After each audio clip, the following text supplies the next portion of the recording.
This is the VOA Special English Agriculture Report. The United States is suffering its worst drought in almost 60 years. Moderate to extremely dry conditions spread to 55% of the country in June. That was the most since December of 1956. The National Climatic Data Center also said high temperatures in June added to the warmest 12-month period on record. Record keeping began in 1895. The drought map showed that conditions improved in the southeast in June compared to May, but they intensified from the Midwest to the Great Plains and much of the West. Predictions through the end of October suggest that the drought is likely to improve in areas of the Southwest and Southeast. But the drought is expected to continue or intensify in large parts of the country. Agriculture Secretary Tom Vilsack met with President Obama in July. Mr. Vilsack said the drought has severely affected corn and soybean crops. The United States is the world's leading producer of corn and soybeans. Mr. Vilsack said 38% of our corn crop, as of today, is rated as poor to very poor. 30% of our soybeans, poor to very poor. Most of the affected states are in the southern half of the country, but officials said farmlands in the north are now drying up as well. The drought has pushed up prices for corn and soybeans. Both are used in food production and for animal feed. The United Nations Food and Agriculture Organization reported a 20% jump in maize and wheat prices in the month of July. Wheat prices are up as hot, dry weather affects production in the Black Sea region.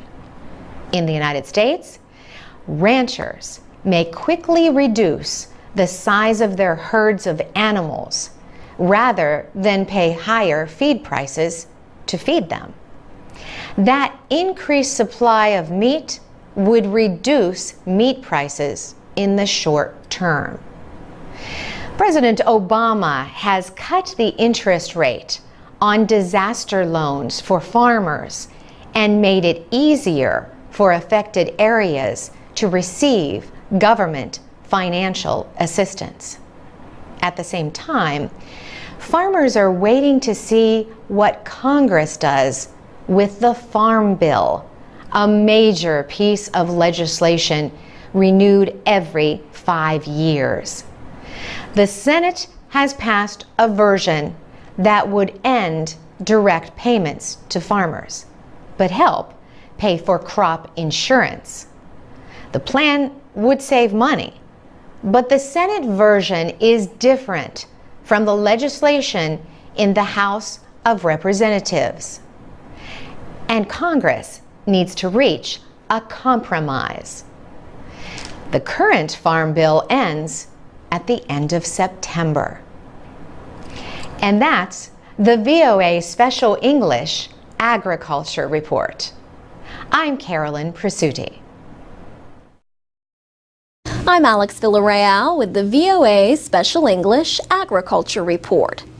2010 was a good year for American farmers. They earned an estimated $82 billion. That is almost 1/3 more than they earned in 2009. And it is 26% higher than the 10-year average. The numbers are from the Economic Research Service at the Department of Agriculture. They represent net farm income, a measure of profitability of farm operations.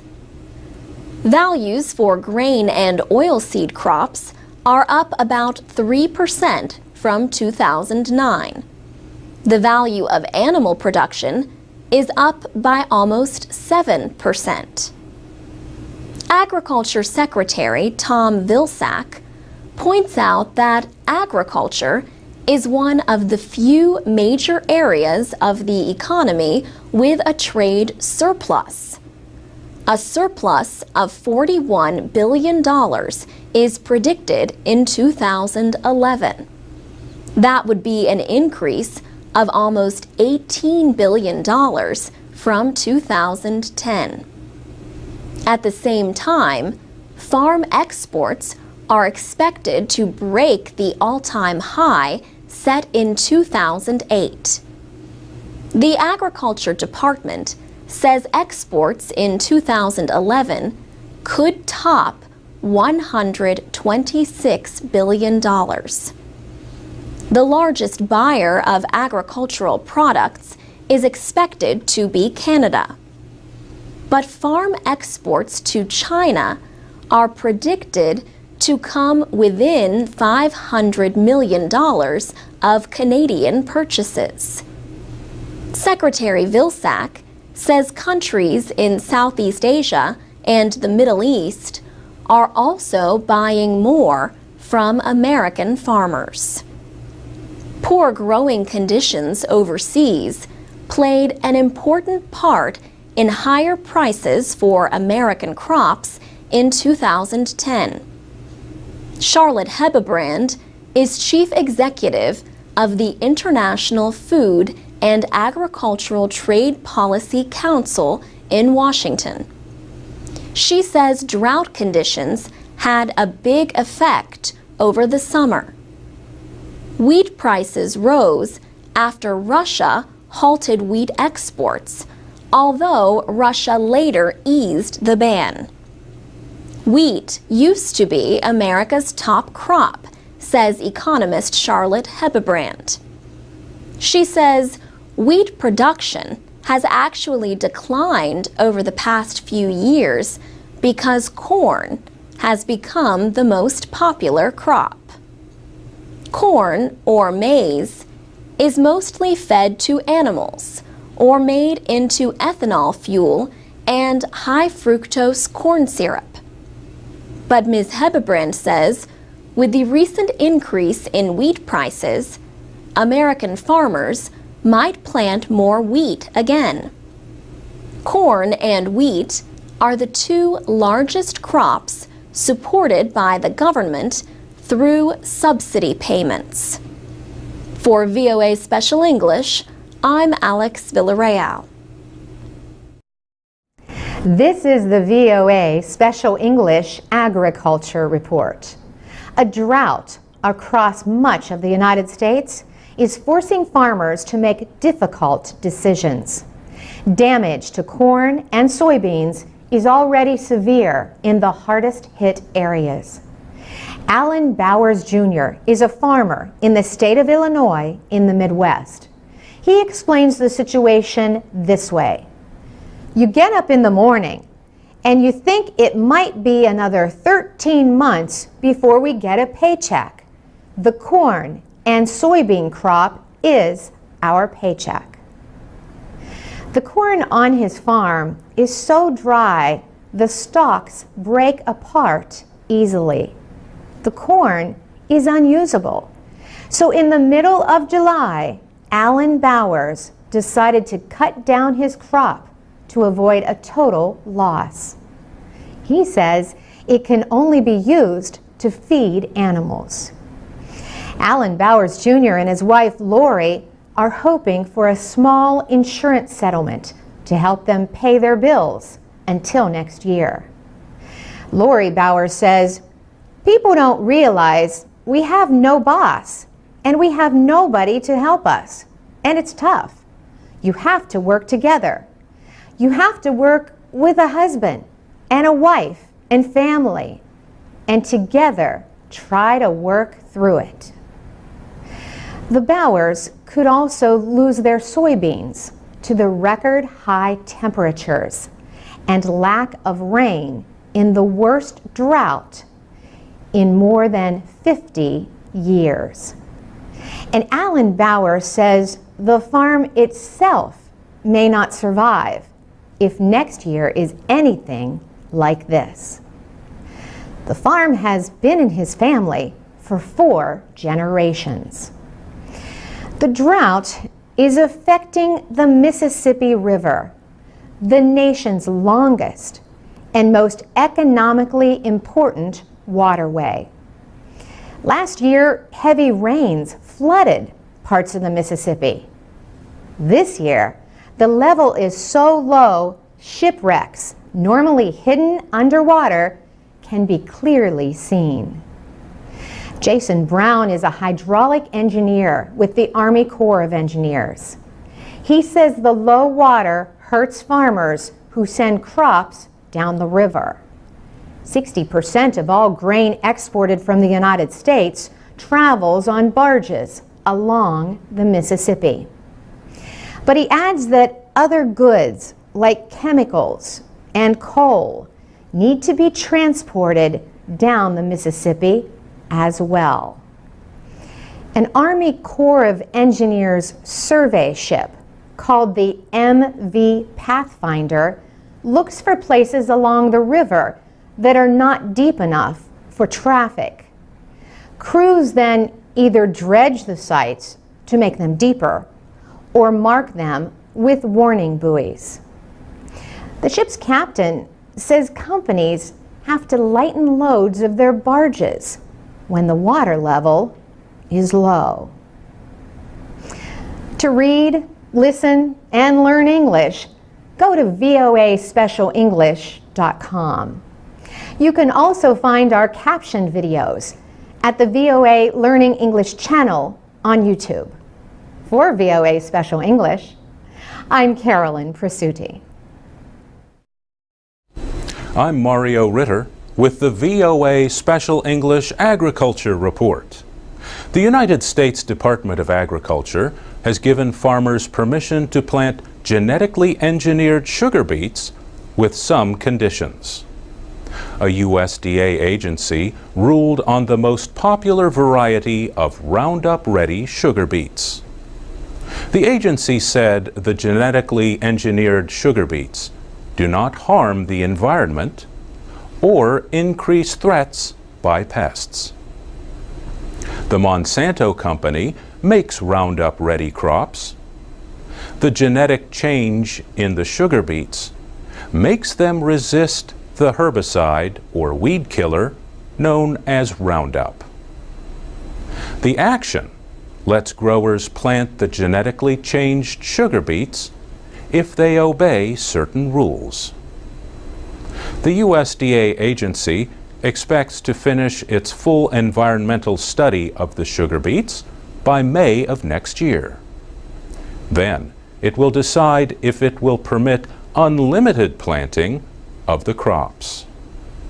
Sugar beets provide about half of America's sugar supply. The government agency had unconditionally approved the genetically engineered sugar beets in 2005.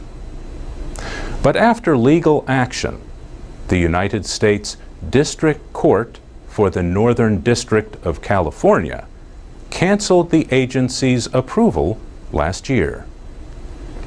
The court said the Agriculture Department needed to perform a complete study of the environmental effects of the sugar beets. Jim Greenwood leads the Biotechnology Industry Organization. The group represents more than 1,000 biotechnology companies and other organizations. Mr. Greenwood says the current decision is a reasonable step. He says it lets farmers make planting choices while the environmental statement is being completed. But activist groups for the environment and food safety question the product's safety. They will take legal action in the same federal court that issued the ruling last year. Lawyer Paul Architoff of the organization Earth Justice said he expects to be able to challenge the recent decision before the district court. The Roundup-ready opponents say genetically engineered crops can cross-pollinate and damage other crops. And they say the crops can cause the growth of weeds that resist Roundup. Last year, the United States Supreme Court considered its first case about genetically engineered crops. The court rejected a lower court's decision to ban the sale of genetically engineered alfalfa seeds until the government completed a study of their effects on the environment. For VOA Special English, I'm Mario Ritter. This is the VOA Special English Agriculture Report. European Union officials estimate that 20% of all fish are caught illegally. They say honest fishermen and their communities lose as much as $23 billion worth of seafood every year. The European Union and the United States are among the world's largest importers of seafood. In September, they signed a joint agreement in Washington to increase cooperation against fish piracy. The problem is also known as illegal, unreported, and unregulated fishing, or IUU. Jane Lubchenco, the Undersecretary of Commerce for Oceans and Atmosphere, signed the agreement for the United States. Maria Damanaki, the Commissioner for Maritime Affairs and Fisheries, signed it for the European Union. They said the European Union and the United States are starting to identify illegal fishing ships and bar them from their ports. Countries are taking measures to document imported fish, they said, and they promised to seek stronger enforcement of fishery management measures. Gerald Leap is Senior Officer for International Policy at the Pew Environment Group in Washington. Mr. Leap says pirate fishing exists only because illegal operators find a place to sell their fish. The pirate fishermen undermine any attempt at achieving sustainable fisheries. They undermine the efforts of those fishermen who are playing by the rules to legally market the fish they catch. Illegal fishing reduces market prices, making it harder for those who follow the law to compete. It can also increase the risk that fisheries will collapse. 3 billion people depend on seafood as their main source of protein. Ms. Lubchenco said the millions of tons of seafood pirated each year may represent as much as 40% of the total catch in some fisheries. The new agreement aims for greater action by governments to prevent illegal operators from making a profit. For example, port officials can prevent them from landing at their ports to sell their catch. Gerald Leap says honest fishermen are not the only ones affected by the actions of fish pirates. They undermine the efforts of scientists to set quotas to make sure that stocks of fish do not go extinct. And they undermine those regulators who are trying to determine who should catch what and how to divide up what should be a sustainably managed catch. These are pirates in the truest sense of the word. They are literally stealing the fish. For VOA Special English, I'm Alex Villarreal.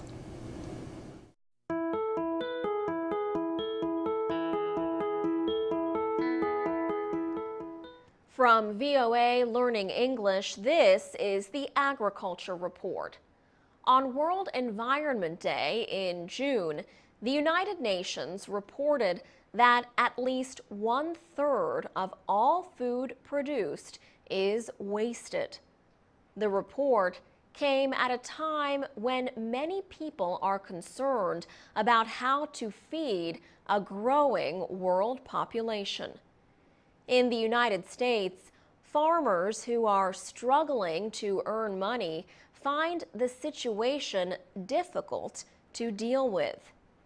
The United States Department of Agriculture found that more than half of the small farms in California do not make a profit.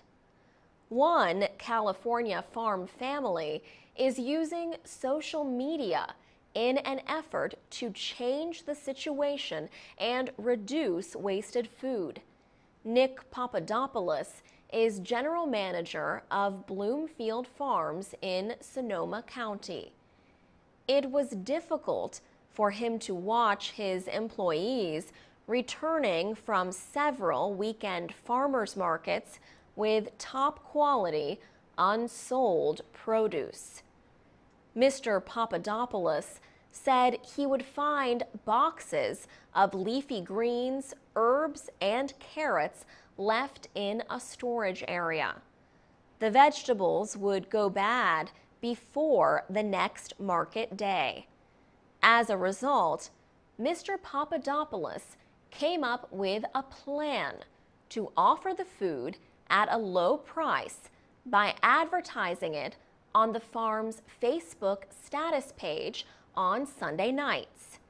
The deals were open to anyone using the social media website. One week, several homeowners in a neighboring community bought the vegetables. Another week, the buyers were a group of friends. Nick Papadopoulos began using social media after he went to work on a farm belonging to his wife's father. After his success of using Facebook, Mr. Papadopoulos helped to set up a website called cropmobster.com. It is a place where people involved with food production can find surplus food for many causes. For VOA Learning English, I'm Alex Villarreal.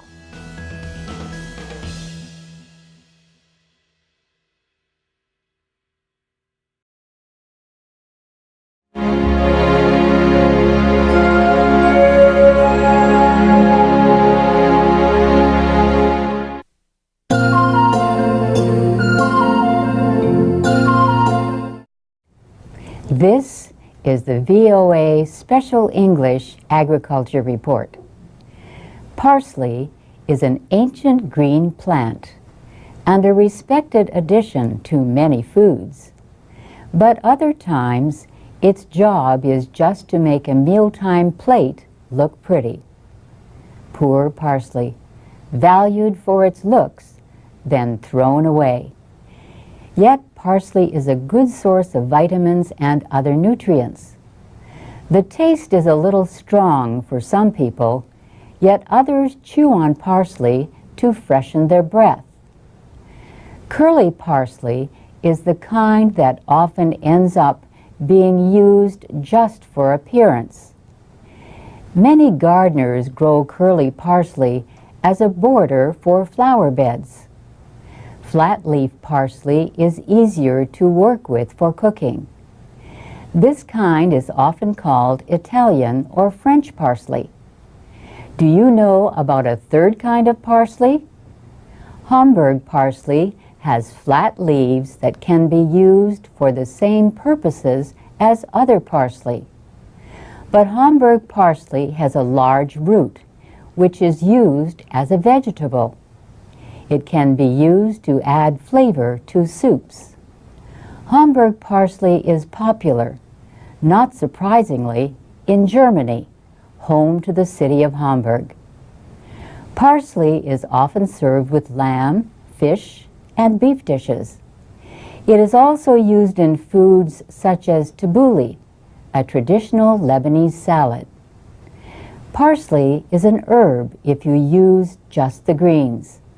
If the root is used, then parsley is considered a vegetable. Some gardeners suggest that to get the best tasting parsley, you should plant new seeds every year. You can get parsley to grow faster by pouring warm water over the seeds. Leave the seeds in the water overnight. Then you can grow them in containers indoors or plant them outside. Charlie Nardozzi is a writer for the National Gardening Association in the United States. He says parsley grows best when temperatures are under 21 degrees Celsius. In colder climates, parsley can go into the ground 2 to 3 weeks before the last winter freeze is likely to happen. Charlie Nardozzi says parsley likes to grow in sunny places or in partial sun. The seeds need rich, moist soil. Plant the seeds about 15 to 25 centimeters apart. Water regularly during the first month. After that, parsley does not need very much water. Ron Waldrop is a county extension director for the University of Illinois. He says you can harvest parsley by cutting most of the plant or leave more of the plant in the ground for a second crop. To dry parsley, tie the plant stems together and hang them upside down in a warm, dark, airy place. The leaves should be dry in a week or two. After that, store them in a tightly closed container. And that's the VOA Special English Agriculture Report.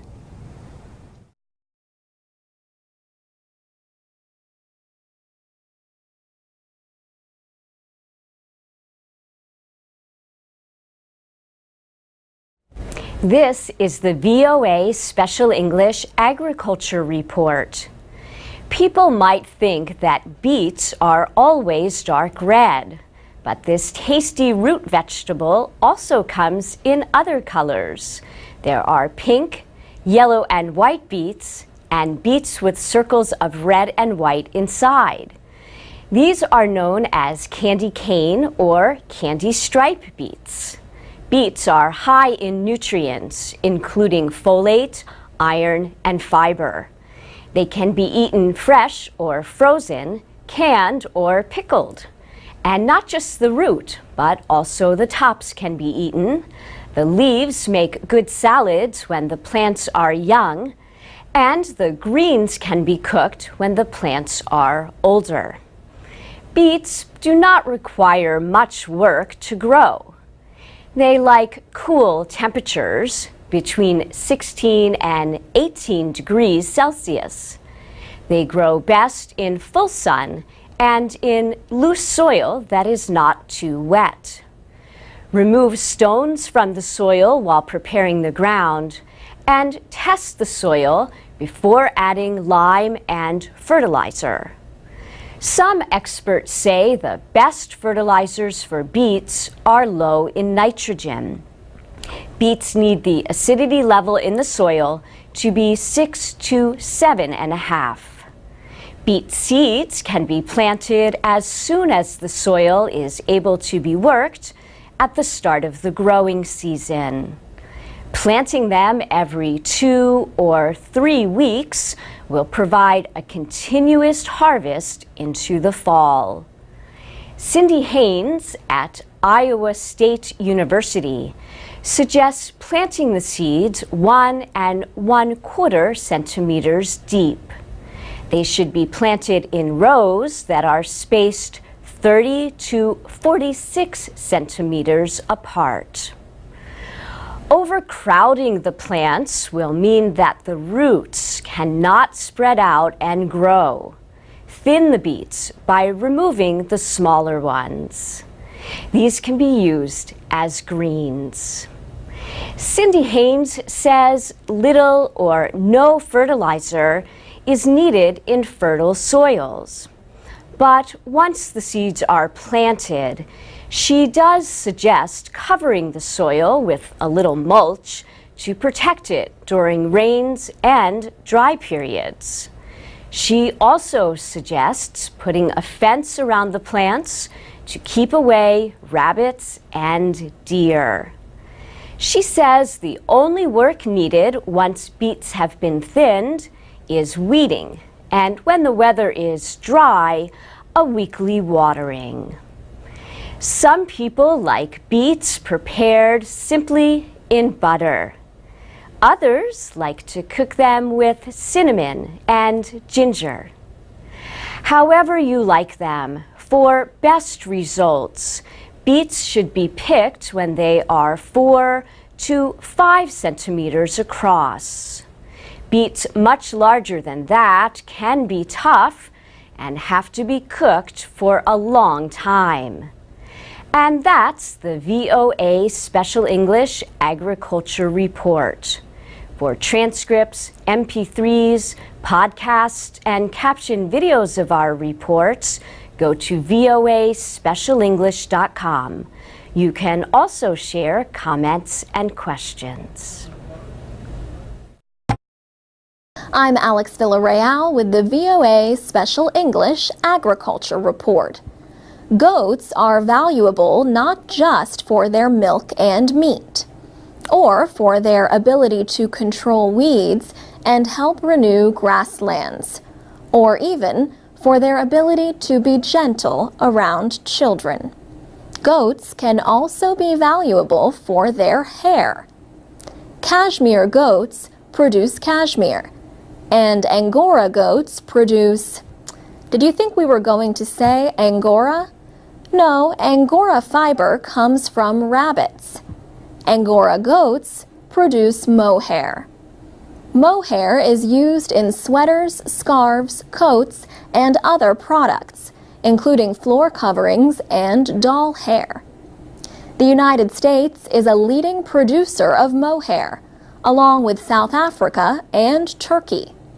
America's top producing state is Texas. An adult Angora goat can produce as much as 7 kilograms of hair each year. As the goats grow older, however, their hair becomes thicker and less valuable. Hair from white or solid-colored goats is the most popular, but the appeal of mixed-color mohair has grown. Angora goats are also used as show animals. They require little special care. The animals need milk from their mothers for 3 or 4 months. They reach full maturity when they are a little more than 2 years old. But even then, they are smaller than most sheep and milk goats. Cashmere goats are usually larger than Angoras. They can grow big enough to be kept with sheep and cattle. The outer hair of the animal is called guard hair. Behind it is the valuable material on a cashmere goat. Cashmere is valued for its softness and warmth without much weight. Some farmers comb their cashmere goats to remove the hair. But if the animals do get a haircut, it often takes place at the time when they naturally lose their winter coat, between December and March. Angora goats generally get their hair cut 2 times a year, in the spring and fall. The job can be done with simple cutting tools or by hiring a professional shearer. Angoras may need special protection from the cold for about a month after shearing.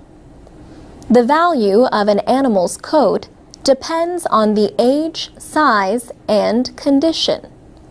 But whatever kind of goat you choose to raise, be sure you have a good fence. Goats love to explore. For VOA Special English, I'm Alex Villarreal. To learn more about agriculture, go to voaspecialenglish.com for transcripts and MP3s of all of our reports. We're also on Facebook, Twitter, and YouTube at VOA Learning English. This is the VOA Special English Agriculture Report. An American intelligence report says water-related problems will likely increase tensions around the world in the next 10 years. These problems include water shortages, poor water quality, and floods. The report says the problems will increase the risk of instability and the failure of governments. However, countries are seen as unlikely to go to war over water. The report says water tensions have historically led to more water-sharing agreements than violent conflicts. But beyond 10 years, it warns that some governments could use water as a weapon to pressure others. And water could also be used to further terrorist objectives. The report is called an Intelligence Community Assessment on Global Water Security. It looks at possible effects of water problems on United States national security interests over the next 30 years.